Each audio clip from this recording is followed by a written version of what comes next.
अस्सलाम वालेकुम मेरा भाई, क्या हाल है? ठीक हो? अल्लाह पाक तुहानू खुश रखे।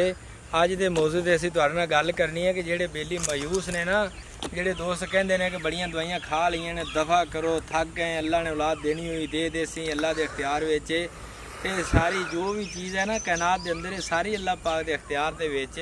सिर्फ साडे यकीन च कमी आ सकती है, अल्लाह पाक के देने च कोई कमी नहीं हैगी। मेरे अल्लाह पाक कोल हर चीज़ वाफर हैगी है।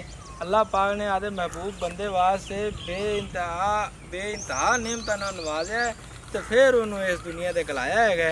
ये चीज़ नहीं हैगी भी तुसी आए गल आखो भी अल्लाह ने चाहे ही नहीं जी ते देनी ही नहीं जी, ते एवें टुटियां फुटियां ते एवें कमलियां गल्लां करनियां। ये चीज़ां इंसानां नूं ज़ेब नहीं जे देंदियां। इंसान तो बड़ी अशरफुल मखलूकात है, अल्लाह पाक नूं तो बड़ी प्यारी है, तो बड़ी महबूब हैगी है।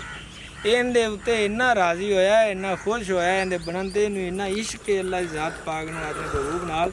उन्हें आ वेखो किनियां नेमतां बेमिसल नेमतां नाल नवाज़िया है, ताकि किसी चीज़ से भी अमल कर लवे तो अल्लाह पाक इनू मेरा इनाम नसीब हो जाए।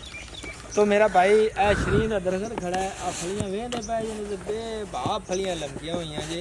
हुण इनका सीजन आखिरी होंदा पिया है, ये फलियां दी पक गई ने। जिन्हां दे घर खलोता है उन्होंने किसी दवाई खाने की जरूरत नहीं हैगी, ना शुगर की दवाई खाने की जरूरत है, ना उन्होंने हैपेटाइटिस दवाई खाने की जरूरत है, ना TB की जरूरत है। इनके इन्ने फायदे ने अल्लाह पाक ने रखे। आ वेखो जी, आ फली है, इहदे विच आ चीज़ के ने, इन्हों तुखम सरस भी बोलते जी। इनू वो इस्तेमाल करना है जिंदे विच कीड़ा ना होवे। आ वेखदे पे जी कीड़ा है, कीड़े इहदे च गुली वो खा गया है, जिहड़ी इहदी गिरी है ना मगज़, वो खा गया है। इस चीज़ का तुसीं ख्याल रखना है, जिहड़ा बिल्कुल ताज़ा विचों बीज निकले ना जी, उन्होंने कीड़े ने खाधा होया ना होवे, उन्होंने तुसीं कढ़ना है, उनका इस्तेमाल करो। इनका पाउडर बनाओ, पाउडर बना के इहदे विच चास्कू ला लो, वो ज़्यादा फायदा करेंगे। क्योंकि 2-3 चीज़ां मिक्स हो जान ना, कुछ एक बंदे का चलना, कुछ 2 बंदियां दा, वो फिर ना ताकत दुगनी तिगनी हो जाती है। इहदे विच तुसीं फकत मूसली लानी है, इहदे विच तुसीं फकत गूंद किक्कर ते ए चीज़ है। ये 3 चीज़ां तुसीं लैनियां ने। इहदा मुरक्कब बनाना है, तो चीनी इहदे पानी है कि हज़म हो जाए।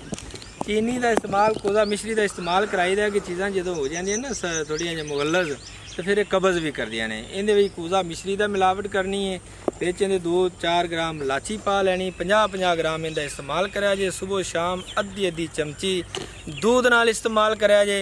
इंशाअल्लाह ए भी तुहानू ये अल्लाह पाक दी नेमत ने, ये साडी जगीर है, साडी ये पैदावार नहीं हैगी, या साडी ये गल नहीं हैगी। इनू भी अल्लाह पाक ने आदियां ताकतां नाल नवाज़िया है। इनू तुसीं एक छटाकी लैके इस्तेमाल करो। इस्तेमाल करने तो बाद इहदे जिन्ने तुहानू फायदे महसूस होण, तुसीं सानू कमेंट करके दसना जरूर है, ताकि होर बंदा भी इनू बाएतमाद हो के इस्तेमाल कर सके और उनका फ़ायदा हो सके।